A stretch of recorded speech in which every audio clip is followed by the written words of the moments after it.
आज के सेगमेंट में हमें ये देखना है कि भाई जो अपना सेल है इसको किसने डिस्कवर किया होगा यार।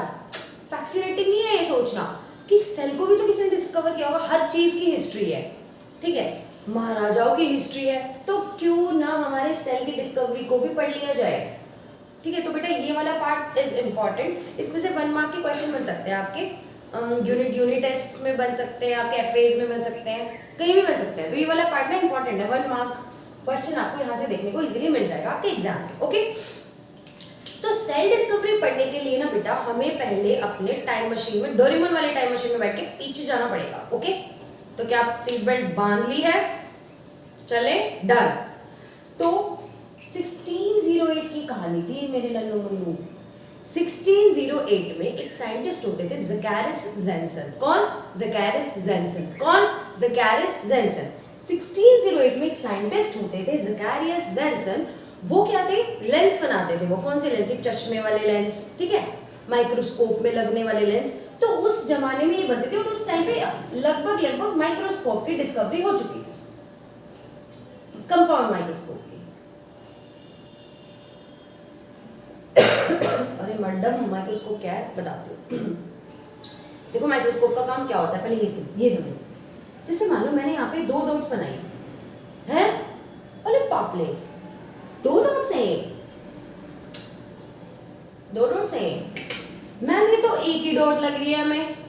आप इसको 2 डॉट बोल रहे हो। मैंने बोला नहीं बेबी, दिस इज 2 डॉट्स। नहीं मैम, एक ही है। अरे रे, प्रूफ कैसे करें अब इसको, ये 2 डॉट है।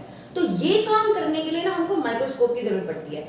हमारी आंखें इसको एक ही डॉट कैच कर पा रही है, लेकिन माइक्रोस्कोप इन दो, मुझे पता है 2 डॉट्स है। क्यों पता है? क्योंकि मैंने भाई इनको बनाया है।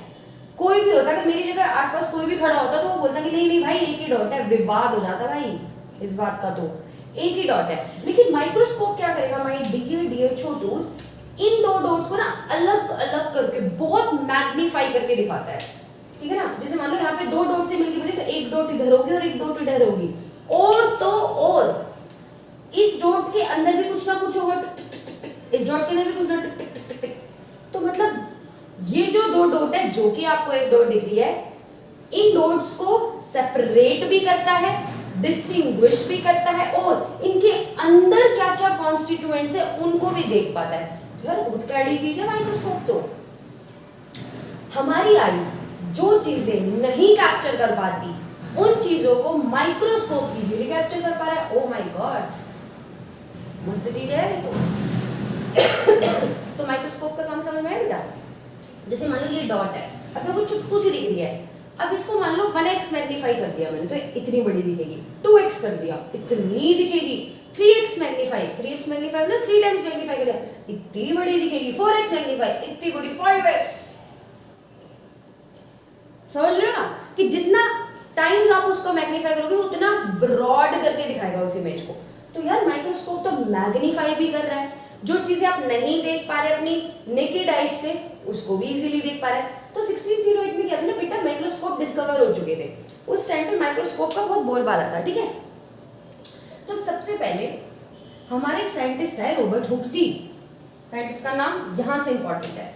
हमारे एक साइंटिस्ट है रॉबर्ट हुक। 1665 के आसपास हमारे एक साइंटिस्ट है रॉबर्ट हुक। वैसे तो फिजिक्स के मास्टर थे भाई, इनको फिजिक्स पसंद थी, पता नहीं बायो में कैसे आगे, देखते हैं कैसे आगे। 1665 में हमारे एक साइंटिस्ट है रॉबर्ट हुक। इन्होंने क्या करा, खुद का माइक्रोस्कोप डिजाइन किया। ये बोला भाई अपने को नहीं चाहिए किसी का, हम खुद बनाएंगे गाइस। ओके, इन्होंने खुद का माइक्रोस्कोप डिस्कवर किया, ठीक है। और ये इन्होंने क्या किया सॉरी, इन्होंने खुद का माइक्रोस्कोप डिस्कवर किया। डिस्कवर करने के बाद इन्होंने क्या किया, ये गार्डन में गए और इन्होंने पेड़ दिखा, बहुत बड़ा पेड़। कौन से वाला पेड़ कह रही हो बेटा? ट्री जिसे आप बोलते हो, जिसका जो ये जो होता है ट्रंक वाला पार्ट वो इतना बड़ा बड़ा सा हो जाता है, ठीक है, चौड़ा टाइप्स। तो ये ट्री दिखा। उस ट्री के ना जो हमारे आपने कभी ट्री, आप बाहर जाते हैं आपको पेड़ दिखते हैं, एक तो आप देखते हो छुटकू से पेड़, उससे भी बड़े पेड़, बहुत बड़े बड़े पेड़ होते हैं, लाइक बैनियन ट्री मान के चलते हैं अपन।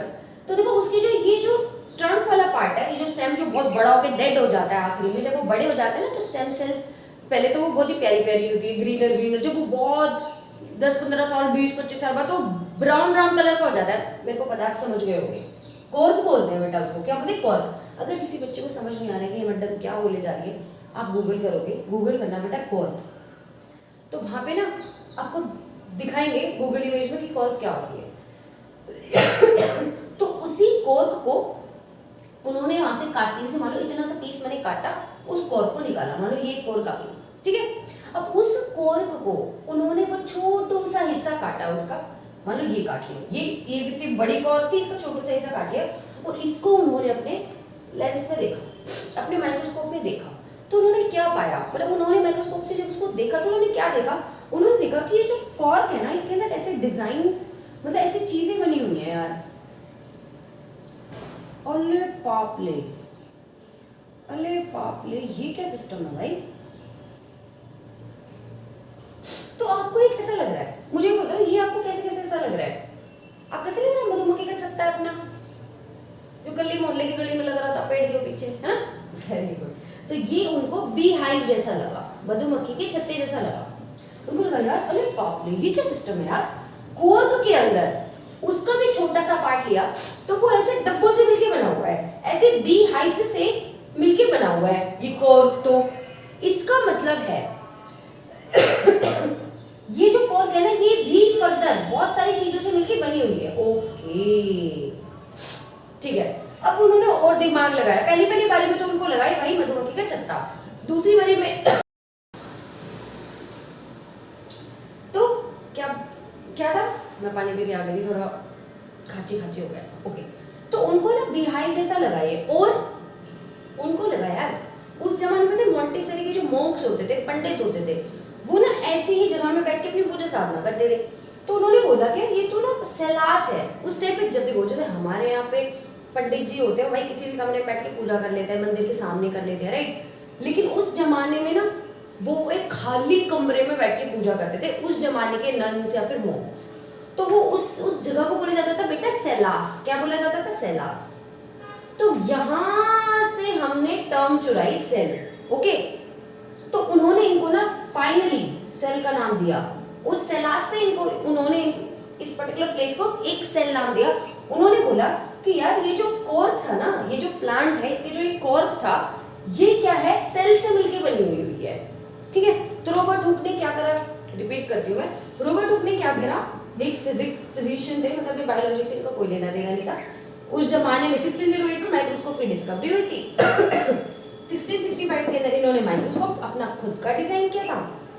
उसके बाद क्या था, वो भाई घूमने जा रहे थे यार, सब घूम सकते हैं, हम भी घूम सकते हैं, भाई साहब भी घूम सकते हैं। तो इन्होंने ट्री का एक छोटू सा कॉर्क निकाला, उस कॉर्क को भी उन्होंने बहुत छोटे से पीस में डिवाइड किया, काटा, और उसको अपने माइक्रोस्कोप के अंदर देखा, तो उन्हें ऐसे बी हाइव जैसे स्ट्रक्चर उन्होंने उनको दिखा। मतलब तो उस वो जो बी हाइव का जो स्ट्रक्चर है, मधुमक्खी के छत्ते जैसा जो स्ट्रक्चर था, उनको लगा यार ये तो सैलास जैसा दिख रहा है, जहाँ पे अपने पंडित भाई पूजा करते हैं। तो इन्होंने इनको नाम दे दिया सेल। क्या नाम दे दिया? सेल। अब भैया ये तो हो गया चलो रॉबर्ट हुक की कहानी। अब दूसरे साइंटिस्ट आए हमारे पास, जो कि एक बिजनेसमैन थे। वो भी कहीं से पढ़ाकू आदमी नहीं था भाई, वो तो इवन पढ़े भी नहीं हुए। वो तो कपड़े की दुकान में काम और करते थे, मजाक नहीं करी, लिटरली। फिर 1675 में आए हमारे एंटोनी वेन, सॉरी 1675 में आए हमारे एंटोनी वेन लेeuwenhoek। ये एक टेक्सटाइल इंडस्ट्री में काम करते थे, ठीक है ना, कपड़ों के साथ इनका काम चलता था, कपड़ों की इंडस्ट्री में काम करते थे। कहीं से ये भी पढ़ाकू नहीं थे, इवन उन्होंने तो पढ़ाई भी नहीं करी थी, और इनको डच ही आती थी, मतलब डच लैंग्वेज ही आती थी, और डच के बिजनेसमैन थे, ठीक है। इन्होंने क्या करा, अपना फिर खुद का माइक्रोस्कोप डिजाइन करा, जैसे रॉबर्ट हुक ने किया था। अच्छा, मैं एक बात बताना भूल गई, मैं बता देती हूँ। जब रॉबर्ट हुक ने ना बेटा, ये नॉलेज के लिए है, रॉबर्ट हुक ने अपना खुद का माइक्रोस्कोप बनाया। उन्होंने ना फिर प्लांट सेल को तो देखा ही देखा, उन्होंने तो बिहार जैसा देखे, सेल नाम तो उसको दे दिया था, लेकिन उन्होंने ना अपनी फिर बुक लिखी है, माइक्रोग्राफिया, जिसमें उन्होंने बहुत सारे कीड़े मकोड़ों की फोटोज लगाई, जो भी उन्होंने माइक्रोस्कोप के नीचे देखी, जितने भी बैक्टीरिया जितने भी देखे, उन्होंने उस बुक में उसकी अपनी पिक्चर बनाई और ये पब्लिश हुई। ये बहुत अच्छी बुक बोली जाती है उस जमाने की। तो ये नॉलेज पॉइंट ऑफ व्यू से था। ठीक है, अब हम एंटोनी बाइसेप पे आते हैं। 1675 में इन्होंने अपना खुद का, एंटोनी वैन ल्यूवेनहुक ने अपना खुद का माइक्रोस्कोप बनाया। ओके मैडम, इन्होंने क्या करा, एक दिन ऐसे ना सोच रही, उन्होंने देखा, ओ माय गॉड, दांत के नीचे क्या है पीला पीला सा, तो उन्होंने क्या करा, टूथ पिक ली, दांत को स्क्रैच किया और वहां से वो पीले पीले रंग का, जैसे हमारे तो जो नहीं करते ब्रश तोड़ के क्या होता है गाइस, उनका वो येलो येलो जम जाता है ना, तो वो जो हल्का सा येलो येलो पल्प था हमारे टीथ का, उन्होंने अपने ही टीथ पल्प को स्क्रैच किया, ठीक है, टूथपिक से, और उसको निकाला और उसको अपने माइक्रोस्कोप के अंदर देखा, सेम कहानी। तो उनको पता क्या देखने को मिला, बहुत खतरनाक गजब की चीज उन्होंने दिखा यार। देखो एक बात बताओ, धरती पे कौन चलता है, एनिमल्स ही चलते हैं ना, और कोई तो प्लांट तो रेंग के जाएगा नहीं भाई, एनिमल्स ही चलते हैं। तो उन्होंने देखा उस माइक्रोस्कोप के नीचे कि बहुत सारी चीजें ना चल सी रही हैं, मूवमेंट हो रही है इसके अंदर। इन्होंने देखा अरे भाई साहब, मतलब दांत का पल्प है, ऐसा मूवमेंट कैसे हो रहा है बाबू, मूवमेंट किस चीज की हो रही है यार।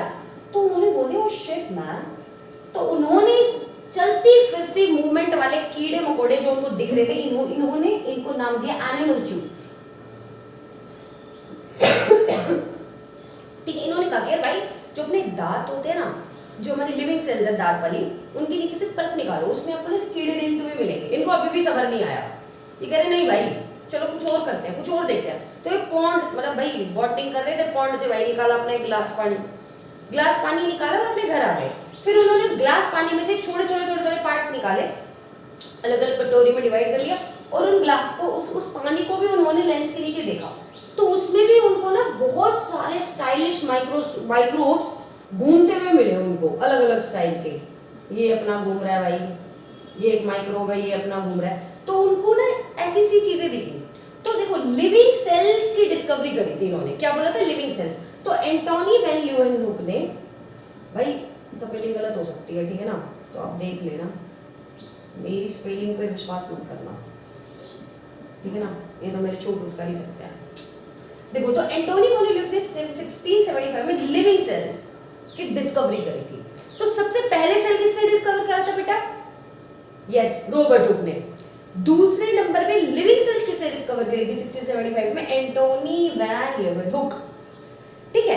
तो इन्होंने लिविंग सेल्स डिस्कवर कर दी। अब मैं आपको बहुत चीज बताने वाली हूँ, आपको अजीब लगेगी। ये जो रॉबर्ट हुक थे ना भाई, इन्होंने ना डेड सेल को डिस्कवर किया था। अब मैडम ये डेड सेल, ये लिविंग सेल क्या है, ये क्या माजरा है भाई, ये मैं दोनों चीजें आपको समझाऊंगी थोड़े दिनों बाद, मतलब 1-2-3 वीडियो के बाद आपको समझ में आ जाएगा कि ये डेड सेल क्या है, लिविंग सेल क्या है। ऐसा नहीं है भाई लिविंग सेल चल रही है, डेड सेल मर गई है, ऐसा कुछ नहीं है भाई, ठीक है ना।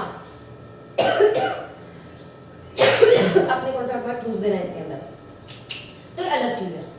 तो अब सेल डिस्कवरी से हमें समझ में आया कि ठीक है भाई, रॉबर्ट हुक ने अपने डेड सेल को डिस्कवर करा था, ये रट लो, फिलहाल के लिए रट लो, वैसे मैं रटवाती नहीं हूँ चीजें, मैं कंसेप्चुअली समझाऊंगी। अभी फिलहाल के लिए समझ लो कि डेड सेल की डिस्कवरी हमारे रॉबर्ट हुक ने करी थी। सेकंड नंबर पे कौन, जल्दी बोलो, मैं थप्पड़ मारूंगी नहीं तो। Yes, Antonie van Leeuwenhoek, year yes 1675, Antonie van Leeuwenhoek. बेटा प्लीज स्पेलिंग मैच कर, स्पेलिंग सही कर लेना, ओके। 1675 में माइक्रोस्कोप की डिस्कवर, 1675 में माइक्रोस्कोप बनाया। उस माइक्रोस्कोप में इन्होंने लिविंग सेल्स देखी और इनको उन्होंने एनिमल्क्यूल्स नाम दिया। क्यों, क्योंकि इनको ना रेंगते हुए दिख रहे थे, उनको लगा कि यार ह्यूमंस ही चलते हैं, एनिमल्स ही चलते हैं, टक टक टक टक, तो उन्होंने बोल दिया कि भाई ये कुछ नहीं, एनिमल्क्यूल्स है, इनको नाम दे दिया, ठीक है।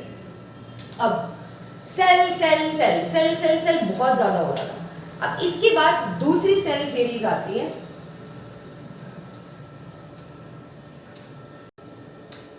अब बेटा हो क्या रहा था, हमने मतलब डेड सेल देख ली, हमने लिविंग सेल देख ली, और मैं ना आपको बहुत तगड़ी चीज बताती हूँ। जो रॉबर्ट हुक थे ना अपने, उन्होंने जो माइक्रोस्कोप डिजाइन किया था वो 40 से 30 टाइम मैग्नीफाई कर सकता था चीजों को। मतलब अगर ये चीजें, इसको 1x मैग्नीफाई करा तो ऐसे दिखेगा, 2x करा तो ऐसे दिखेगा, 3x करा तो ऐसे दिखेगा, तो जो 40 to 30 टाइम्स मैग्नीफाई कर सकता था। और जो एंटोनी वैन ल्यूवेनहुक ने जो माइक्रोस्कोप बनाया था, सबसे बेस्टेस्ट माइक्रोस्कोप बताया जाता है उसको आज के जमाने का, आज से भी बेटर है वो बल्कि। जो एंटोनी वैन ल्यूवेनहुक भाई साहब थे, इन्होंने जो अपना माइक्रोस्कोप डिजाइन करा था बेटा, वो 200 से 300 टाइम किसी चीज को मैग्नीफाई कर सकता है। आप सोच सकते हो किसी जो चीज़ हमें दिखती भी नहीं है उसको 200 से भी 300 टाइम उस चीज़ को मैग्नीफाई कर सकता है। मैग्नीफाई का मतलब बताया था ना मैंने आपको कि छोटी सी चीज़ को बड़ा करके देखना। तो देख रहे हो। और पता है एंटोनी वन लीवेनहुक ने एनिमल क्यूल्स तो बोले, ये ना 5 बाद में माइक्रोब्स माइक्रोबायोलॉजी इनके इन्होंने डिस्कवरीज करते रहे। ये माइक्रोबायोलॉजी फादर ऑफ माइक्रोबायोलॉजी भी इनको बोला जाता है। खैर वो तो हमारे काम का नहीं है। अब हम आते हैं भाई सेल चल रहा था। तो फिर 1838 का टाइम आया। 70s में कोई भाई अपना कुछ नहीं हुआ। फिर 1838 में ना स्क्लेडन, भाई फिर से प्लीज रीचेक माय स्पेलिंग्स।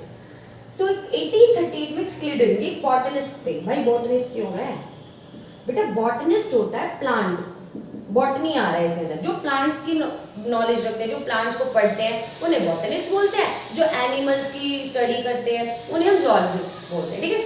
तो हमारे 1838 के अंदर एक स्क्लेडन नाम के साइंटिस्ट थे, इनका नाम था स्क्लेडन, जो एक बॉटनिस्ट थे। वो प्लांट के बारे में पढ़ते थे। उन्होंने बोला कि उन्होंने बहुत सारे प्लांट को देखा। उन्होंने बोला कि यार ठीक है। उन्होंने हर प्लांट की छोटे छोटे पार्ट्स को काटा, अपने माइक्रोस्कोप के अंदर देखा, तो उनको पता क्या देखने को मिला? उनको ये पता चला कि जो प्लांट है ना, प्लांट इन ये ना एक सेल, एक ऐसी छोटी छोटी चीजों से मिलकर बने हुए हैं जिनको सेल बोलते हैं, जो कि रॉबर्ट हुक बता के भी गए थे। तो उन्होंने बोला जितने भी प्लांट्स हैं वो सारे ना एक सेल से मिलकर बने हुए होते हैं। मतलब एक सेल ही है जो कि एक दूसरे के साथ कंबाइन होते और पूरी प्लांट बॉडी को जन्म देती है। तो मैंने आपको उस वाली क्लास में समझाया था ना, ये सेल टिश्यू, वेरी गुड। इसी तरीके से तो उन्होंने बोला कि जो स्क्लेडन 1838 में स्क्लेडन भाई साहब है, उन्होंने बोला कि प्लांट्स जो होते हैं वो सेल से मिलकर बने हुए होते हैं। ओके। फिर भाई एक और साइंटिस्ट आए 1838 अगले साल। 1839 में और साइंटिस्ट आए श्वान, जो कि क्या थे? जूलॉजिस्ट थे। उन्होंने एनिमल के बारे में पढ़ते थे। वो जूलॉजिस्ट एनिमल को पढ़ते हैं, भाई बॉटनिस्ट अपने प्लांट्स को पढ़ते हैं। तो फिर जूलॉजिस्ट आए, इन्होंने बोला कि यार देखो, स्क्लेडन ने बोला है कि जो प्लांट है ना वो अपनी एक सेल से मिलकर, हर प्लांट, जितने भी प्लांट्स है वो सेल से मिलकर बना हुआ है। मतलब हर लिविंग सेल ना प्लांट की वो सेल से मिलकर बनी हुई है। डन। अब ये जूलॉजिस्ट आए, इन्होंने एनिमल के बारे में पढ़ा, बहुत सारे एनिमल की बहुत सारे एनिमल्स को इन्होंने देखा और इन्होंने देखा कि यार ये सही है, एनिमल भी सेल से मिलके बने हुए होते हैं। अरे भाई मजे आ गए। फिर इन्होंने भाई अपना भाईचारा सेट करा, ये दोनों मिलके आ गए एक साथ, स्क्लेडन और श्वान। इन्होंने मिलके बोला कि भाई देखो, चाहे प्लांट हो चाहे एनिमल हो या फिर कोई भी लिविंग अगर ऑर्गेनिज्म है ना, लिविंग है अगर कोई चीज, लिविंग ऑर्गेनिज्म, वो भाई सेल से मिलके बना होता है। ये है साफ सीधी बात खत्म, पैसा चलो। ये तो आप समझ लो कि स्क्लेडन और श्वान ने बोलते कि भाई जो लिविंग ऑर्गेनिज्म है ना, जितने भी लिविंग ऑर्गेनिज्म है, चाहे वो बकरी भैंस बिल्ली गाय कुछ भी हो, हम तुम हमारे वो कोई भी, वो सारे मिलके सेल से ही मिलके बने हुए होते हैं। ये तो कॉमन सेंस की बात है, तो हम फर्स्ट क्लास में पढ़ते हैं। इसमें नया क्या है वो देखते हैं। नया ये निकला बच्चों कि फिर ना एक और भाई साहब आ गए हमारे, रुडोल्फ विर्शो। अरे यार क्या नाम है भाई, हम तो कंफ्यूज आ गए हैं।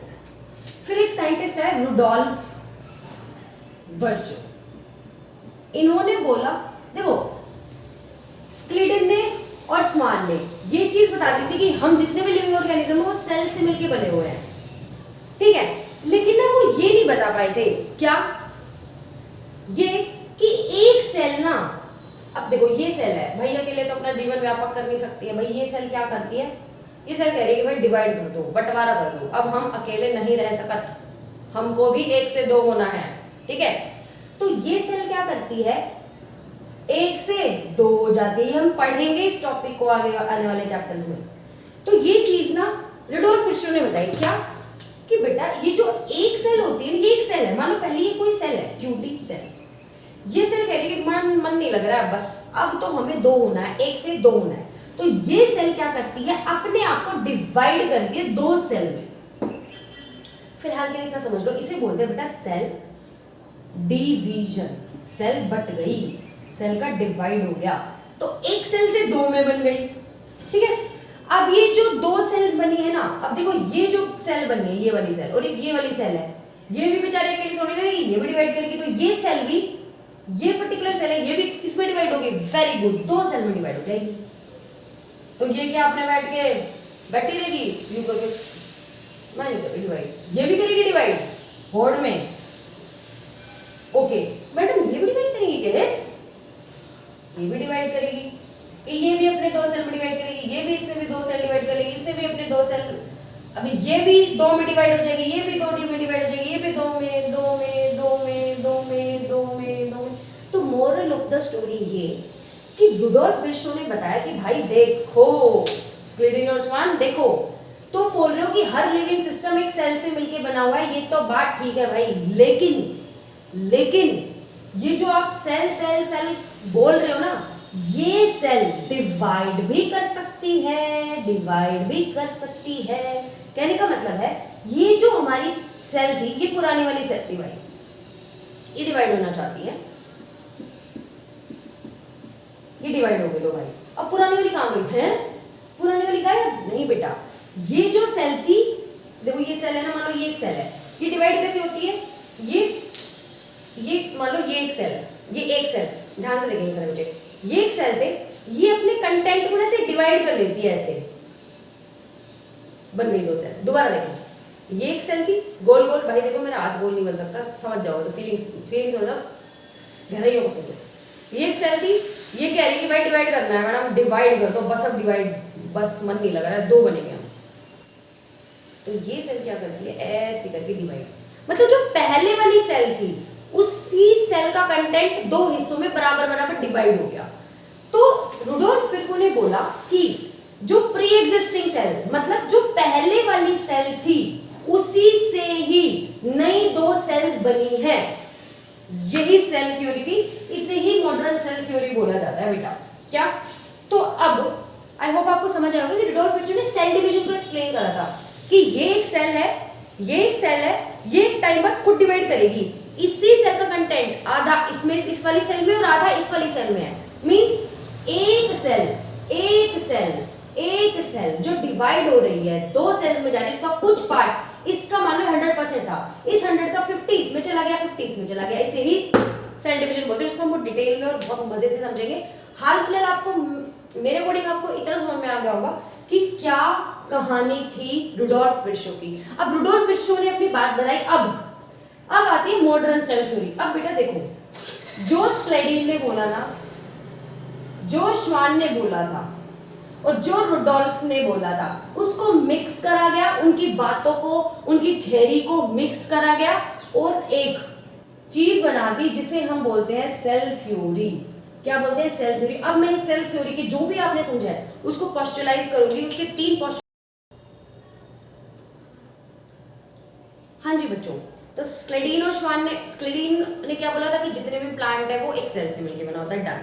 श्वान ने क्या बोला था, हम जो एनिमल्स होते हैं वो सारे मिलके, वो भी सेल से मिलके बने होते हैं, डन। तो स्क्लेडिन और श्वान ने बोल दिया कि भाई हम जितने भी लिविंग ऑर्गेनिज्म है, आप, हम, वो, कोई और जो भी है, अपनी कुत्ता, बिल्ली, भैंस, बकरी, गाय, whatever are made up of cells, done।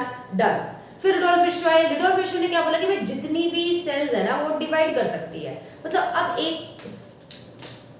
अब अगर ये एक सेल है, अगर इसको डिवाइड होना है, इसको 1 से 2 होना है, तो जब भी डिवाइड होगी तो जो पहले वाली सेल थी उसी ये 100% है, इसका 50% इस वाली सेल में और इसका 50% इस वाली सेल में।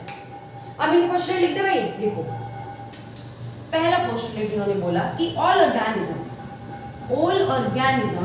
जितने भी ऑर्गेनिजम्स हैं लिविंग भाई, all living organisms are made up of 1 or more sales. अब बोलोगे दीदी 1 सेल और मोर सेल का क्या मतलब है? बोलो भाई, 1 सेल का मतलब है कुछ ऑर्गेनिज्म होते हैं जो एक सेल के भी सर्वाइव कर सकते हैं, मतलब वो एक ही सेल का बना होता है कोई ऑर्गेनिज्म, जैसे अमीबा, मैं आगे पढ़ाऊंगी इसको, उसे बोलते हैं यूनिसेलुलर ऑर्गेनिज्म। और हम क्या है, हम क्या एक सेल के बने हुए हैं? नहीं, हम तो बहुत सारी सेल से मिलके बने हुए हैं। तो जितने भी लिविंग ऑर्गेनिज्म है वो सेल से मिलके बने हुए हैं, डन है, लेकिन वो एक भी हो सकती है और 1 से ज्यादा भी हो सकती है। पहला पॉइंट क्लियर हुआ? पक्का? Okay. Second point, cell is the smallest working unit of our living organism। इस लाइन का क्या मतलब है भाई, इसका भी मतलब समझा दो। इसका मतलब ये है भाई, देखो मैं अगर आपको एक बार बता दूं बेटा, जो मैं ये सेल सेल सेल बोल रही हूँ ना, ये सेल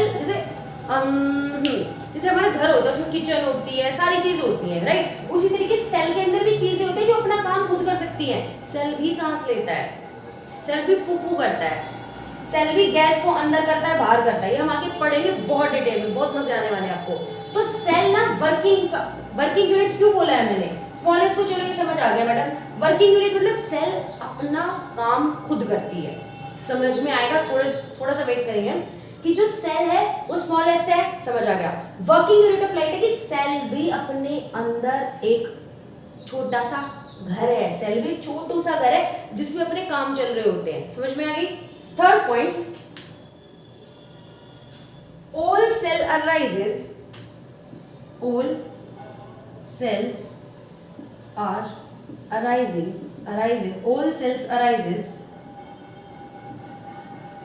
from pre-existing cells,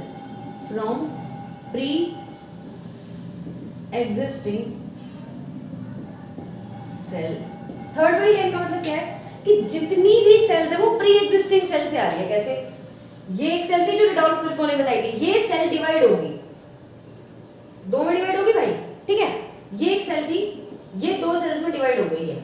तो ये जो सेल है, जितनी भी सेल्स आई है वो प्री एग्जिस्टिंग मतलब पहले वाली सेल से ही आई है। ये तो रुडोल्फ विर्को ने बताया था।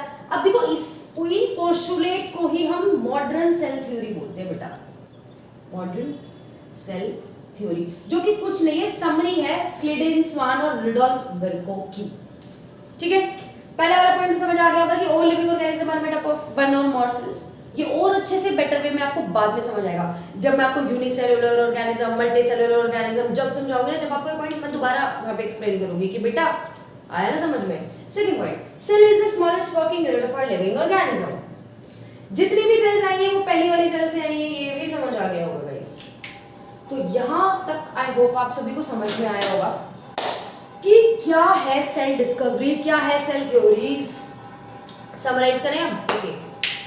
सेल हमारी बेसिक यूनिट ऑफ लाइफ है, ये हमने फर्स्ट क्लास में पढ़ा। सेकंड क्लास में हमने सेल डिस्कवरीज देखी, जिसमें हम पहले 1608 में गए। ज़ेकारिया जेनसन नाम के एक आदमी थे, वो माइक्रोस्कोप की डिस्कवरीज कर चुके थे।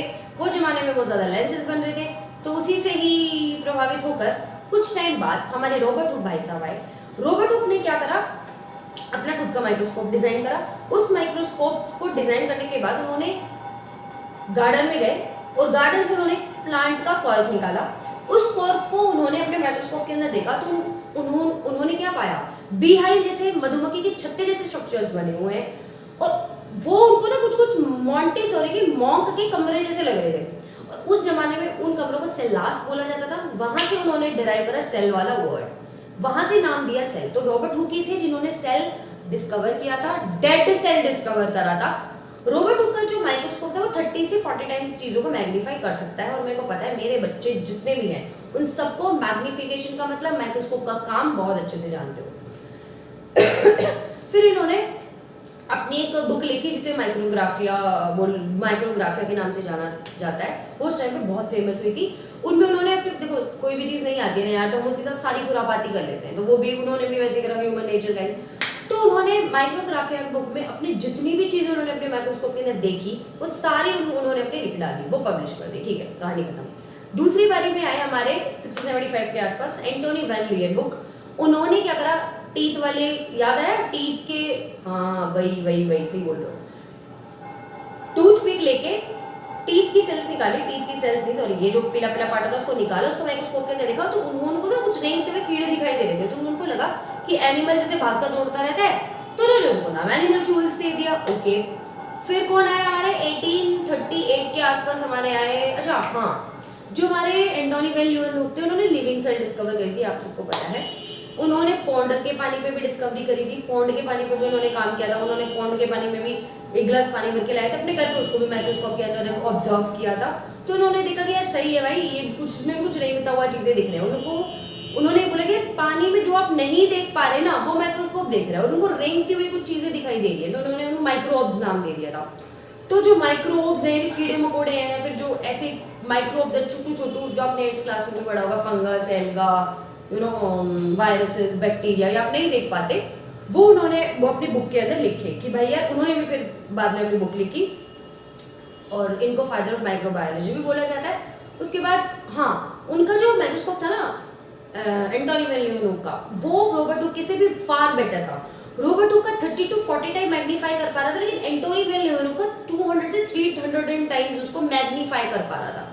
उसके बाद स्क्लेडी ने, वो एक बॉटनिस्ट थे 1838 के अंदर, उन्होंने प्लांट पे काम करते हुए बोला कि भाई प्लांट भी जो है सेल से मिलकर बना हुआ है, डन। फिर एक zoologist है 1831 में, क्या नाम है जल्दी बोलो, पिटाई हो रही है, वेरी गुड, श्वान है, थियोडर श्वान ने बोला कि यार ठीक है भाई, एनिमल भी सेल से मिलकर बने हुए, दोनों दोस्त बन गए, भाईचारा हो गया ऐसे मस्त वाला। उन्होंने बोला कि जितने भी लिविंग ऑर्गेनिज्म है, आप हम कोई भी, आपके वो हमारे वो जो भी है, तो जितने भी लिविंग ऑर्गेनिज्म है वो सारे मिलके लिविंग सेल से मिलके बने हुए हैं, done done done done done done.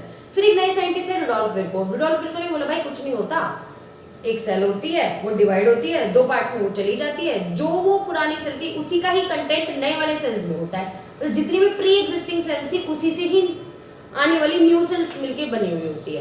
तो ये रुडोल्फ विर्को ने दे दिया, तीनों आपस में बैठे लंच वंच किया, बोलते हैं कि चल भाई कोई सेल थ्योरी बना देते हैं। उन्होंने बना दी सेल थ्योरी, और सेल थ्योरी के ये 3 मेन पोस्टुलेट्स हैं जो कि आपको समझ में आना चाहिए। तो यहाँ तक वाला सेगमेंट आई होप आप सभी बच्चों को समझ आया होगा। अब नेक्स्ट वाले पार्ट में हम थोड़ा सा और पढ़ेंगे सेल के बारे में। सो तब तक के लिए I wish you all the very best. तब तक के लिए कीप स्माइलिंग, बाय डियर बच्चों।